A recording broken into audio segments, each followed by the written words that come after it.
शौच, पवित्रता।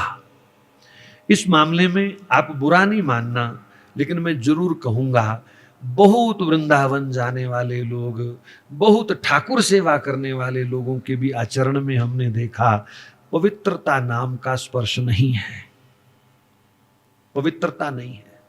खान पान में हमारा बिल्कुल शुद्ध व्यवहार नहीं है, माफ करना महाराज। जिस प्लेट में हम खाते हैं ना, दूसरी कटोरी में वही उसी खाने वाली जैसा थाली यहां पे है, यहां हम खा रहे हैं, यहां कुछ पड़ा है तो कहते हैं ये सुच्ची है।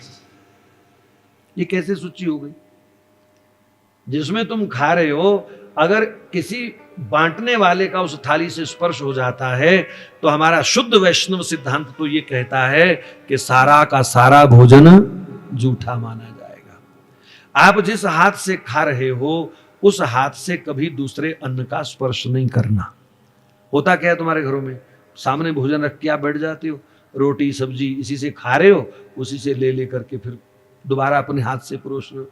आप कभी संतों को देखो, महाराज हमने तो साधु संगत की है थोड़ी बहुत, तो महाराज कभी बायां हाथ अगर कहीं स्पर्श हो गया तो या तो संत हमको भगा देते थे या भोजन छोड़ के स्वयं चले जाते थे और बोलते पता क्या थे, ये दुनिया कहां बैठ गई हमारे साथ। दुनिया, ये दुनिया कैसे बैठा ली यहां पर, ये लोग कैसे बैठे। है कुछ नहीं, आपको कहोगा ये वहमबाजी है, कुछ नहीं होता, क्योंकि हम लोग यही बोलते हैं इससे क्या होता है जी, रोटी खानी है क्या, अपना ही है सब, होता कुछ नहीं है, भजन बिगड़ता है और कुछ नहीं होता। मन को बहुत, अरे यार शेरनी का दूध कहते हैं कि सोने के ही पात्र में टिकता है और किसी में नहीं टिकता, तो आप राधा गोविंद नाम को क्या एक जानवर के दूध के बराबर भी नहीं मानते? शेरनी का दूध अगर सिर्फ सोने के बर्तन में टिकता है तो राधा नाम, गोविंद नाम, राम नाम क्या जूठे बर्तन में टिकेगा? अशुद्ध मन में टिकेगा, अशुद्ध हाथों में टिकेगा। तुमको आईसीयू में जाना है किसी का पता लेने के लिए, तुम्हारी चप्पल उतरवा देते हैं, वो उतरवाते हैं कि नहीं, गौन पहनाया जाता है ताकि तुम्हारे जरासीम बाहर के उसको बीमार को ना मिले। तो आप मानते हो कि नहीं मानते कि जरासीम असर करते हैं? हम कहीं भी खाने बैठ जाते हैं, किसी भी स्थान पर हम खाने बैठ जाते हैं, किसी के भी हाथ का हम लेने चले। अब 100 चर्चा हो रही है कि वो थूक मिला के दे रहे हैं, वो थूक मिला के दे रहे हैं, फिर भी हिंदू कहे छोड़ो जी, सब बंदे इक्को जैसे हुंदे हैं। हिंदुओं की आबादी में उन्होंने बिरयानी की दुकानें खोल रखी हैं, कोई मुसलमान नहीं है वहां पर, हिंदू उंगलियां चाट चाट करके उनका थूक खा रहे हैं। और फिर कहते हैं जी हम वृंदावन के रसिक हैं, हमको बद्रीनाथ जी से बड़ा प्यार है, हमको तो अमरनाथ की यात्रा के बिना चैन नहीं आता, जो मर्जी कर लो। भागवत कहता है व्यथा श्रमेव ही केवलम, ये केवल मुफ्त का श्रम है, मुफ्त का पसीना बहा रहे हो, मुफ्त का पैसा बर्बाद कर रहे हो। अगर जीवन में धर्म के पूर्ण अंग नहीं है तुम्हारे, शुद्धि इत्यादि नहीं है, पवित्रता तप इत्यादि नहीं है, तो यहां आने का मतलब मुफ्त की टांगें तोड़ रहे हो, मुफ्त का समय बर्बाद हो रहा है, मुफ्त के पैसे खर्च हो रहे हैं।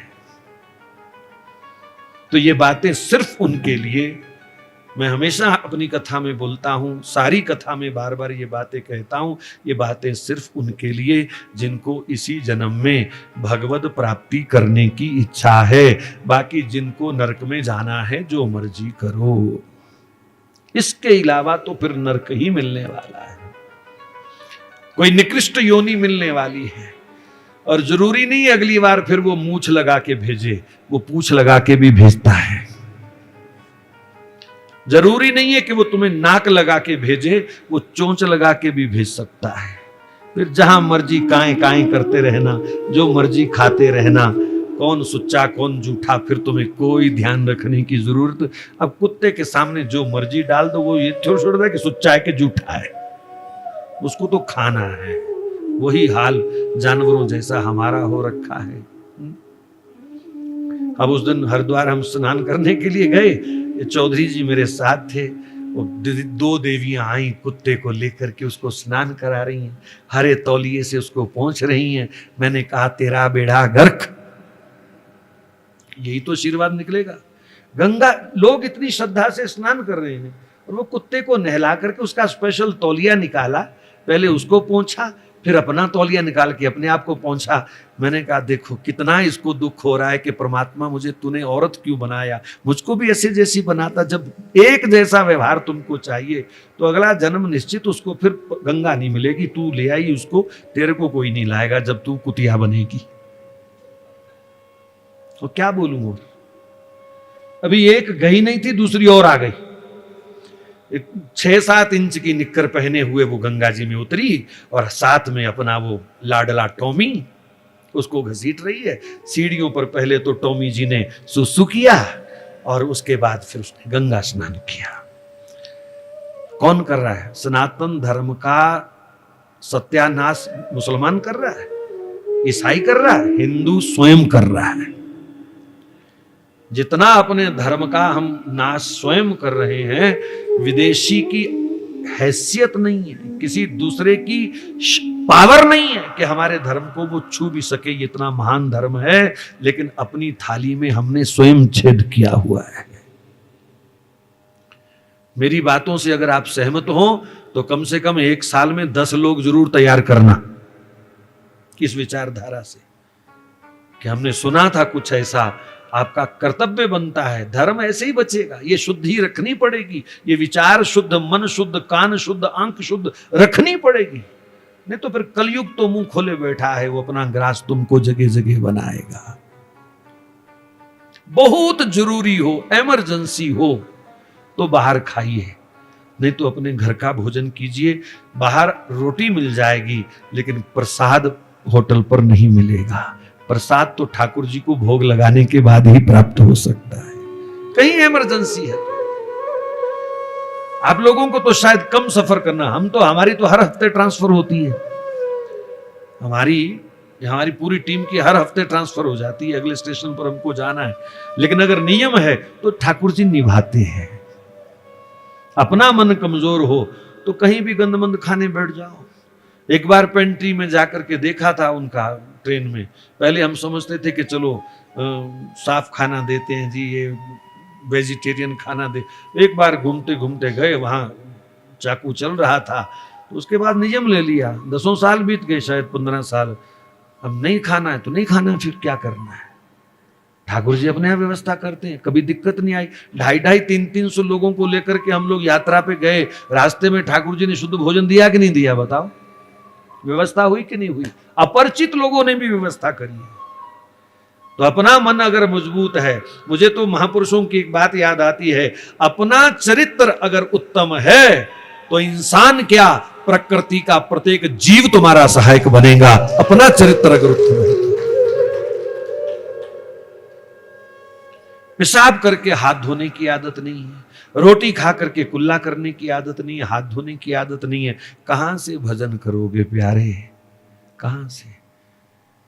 या फिर इसका एक कारण और है, भजन का रस क्या है, भजन का स्वाद क्या है, अभी तक हमको यही पता नहीं चला। नहीं तो हम सुधर गए होते।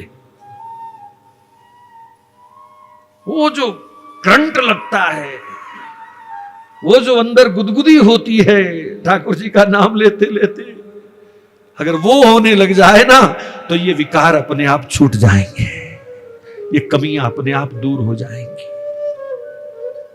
जो अंदर उबाल उठते हैं, कभी कभी भजन करते करते तुम्हारी छाती पीटने की इच्छा हो, कभी बाल नोचने की इच्छा हो, कभी कपड़े फाड़ने की इच्छा हो, उस दिन मानना कि भजन शुरू हुआ है। अभी तो ट्रायल चल रहा है। जिस दिन कभी दीवार के साथ सिर पटकने की तुम्हारी इच्छा हो ना, उस दिन पता चलेगा भजन का सुख क्या है, उसकी विरह कितना जलाती है। लेकिन सिर पटकने में भी कितना आनंद आता है, ये तो सिर्फ अनुभवी ही बता सकता है। छाती पीटने में भी कितना सुख आता है उस समय, उसका वर्णन जीवा से नहीं हो सकता।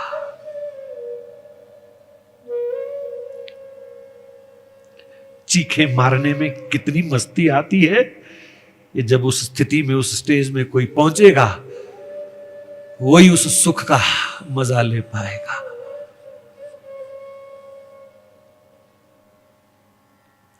मैं निवेदन कर रहा था, सत्य, तप, शौच, पवित्रता, बहुत ध्यान रखा करो, शुद्धि का बहुत ध्यान। बहुत ध्यान। राजा नल के पीछे देवता पड़ गए, शास्त्रों की कथा है। इंद्र ने कलयुग की नियुक्ति करी कि नल का पतन करो। नल इतना धर्मात्मा था, इतना धर्मात्मा था कि इंद्र चिंतित हो गया, ये कल को कहीं इंद्री ना बना दे ठाकुर जी इसको, इतना धर्म करता है, इसको गिराओ। कैसे गिराऊं? कई उपाय किए, कोई अप्सरा काम नहीं आई, कोई इधर उधर के और सब व्यवहार काम नहीं आए। अंत में कलयुग को उसके पीछे लगाया, तू इसका पीछा कर। कई महीनों तक कलयुग उसका पीछा करता रहा, पर वो नल को कहीं से पकड़ नहीं पाया, क्योंकि सत्य तप शौच दया धर्म के चारों अंगों में वो बहुत पक्के थे। अब शास्त्र की कथा है, मैं को अपने से तो बोल नहीं रहा। राजा नल एक दिन लघु शंका के लिए गए, पेशाब करने गए। अब नियम यह कहता है कि लघु शंका के बाद हाथ पैर शुद्ध करने चाहिए, धोने चाहिए। हमारे पूज्य गुरुदेव तो पता नहीं 10-12 बार मिट्टी से हाथ मांजते थे, नहाई लेते थे। बहुत वृद्धावस्था में थोड़ा बहुत कहीं नियम टूटा हो, पर हमने नहीं कभी देखा कि कभी शौच जाने के बाद वो स्नान ना करे हों, या भोजन के बाद वो पूरी पवित्रता मर्यादा के साथ। हमने तो देखा है बचपन में उनको। तो राजा नल ने जो शौचाचार बनता था वो अपने ध्यान से तो उन्होंने किया, लेकिन जल्दबाजी में पैर की एड़ी सूखी रह गई, सिर्फ पैर की एड़ी सूखी रह गई। और शास्त्र की कथा कहती है कि उसी सूखी एड़ी से कलयुग उनके शरीर में प्रवेश कर गया। अब बताओ क्या बनेगा हमारा? जिन्होंने हाथ भी नहीं धोए कभी, एड़ी धोना तो दूर की बात, पांव धोना तो दूर की बात, कुल्ला उल्ला करना तो दूर की बात, खड़े खड़े पेशाब किया, जेब में हाथ डाल करके चले गए, अगले अगले काम में लग गए, तो फिर कहां कलयुग छोड़ेगा हमको? हम तो स्वयं निमंत्रण देते हैं उसको। तो शुद्धि का बहुत ध्यान रखिए, ये मेरी आपसे विनम्र निवेदन भी है और व्यासपीठ की आज्ञा।